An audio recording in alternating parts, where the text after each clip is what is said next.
بسم اللہ الرحمن الرحیم۔ شروع اللہ کے نام سے جو بڑا ہی مہربان اور نہایت کرم کرنے والا ہے۔ محترم ناظرین، السلام علیکم۔ محترم ناظرین، ایک غریب عورت بابا فرید گنج شکر کے پاس آئی اور اپنی مفلسی کی شکایت کی۔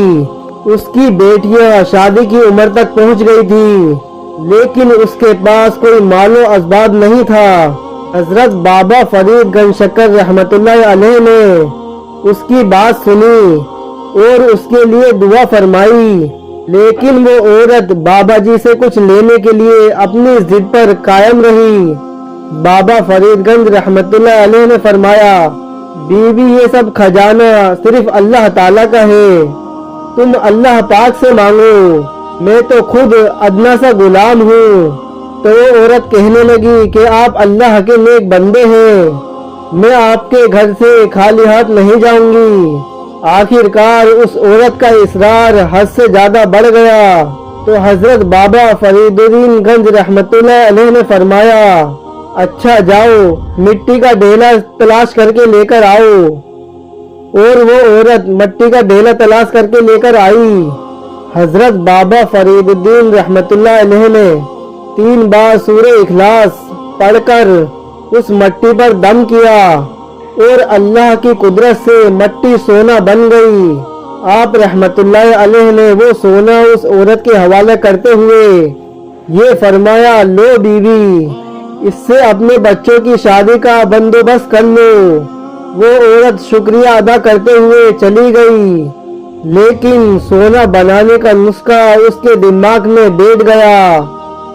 گھر جا کر اس نے مٹی کے کئی ڈھیلے تلاش کیے، غسل کر کے پاک صاف لباس پہنا اور اپنے عمل میں شدت پیدا کرنے کے لیے اس نے 3 کی بجائے 300 بار سورہ اخلاص پڑھی اور مٹی پر دم کیا۔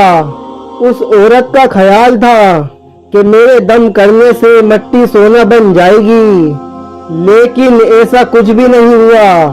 لیکن اس پر جنون کی ایسی کیفیت جاری ہو گئی کہ وہ بار بار سورہ اخلاص پڑھتی اور مٹی پر دم کرتی، لیکن مٹی مٹی ہی رہتی۔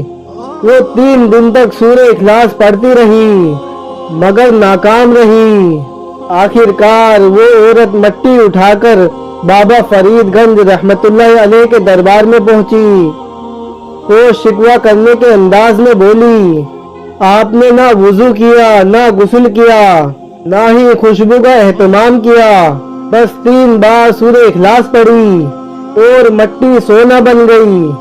میں نے غسل کیا اور خوشبو لگائی اور گھر کو پاک صاف کیا اور 3 دن سے سورہ اخلاص پڑھ رہی ہوں، لیکن مٹی سونا نہیں بن رہی۔ آپ یہ بتائیے میرے عمل میں غلطی کیا ہے؟ حضرت بابا فرید گنج رحمت اللہ علیہ کی آنکھیں نم ہو گئی۔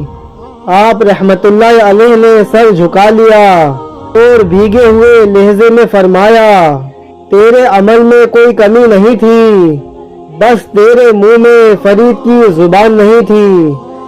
سبحان اللہ۔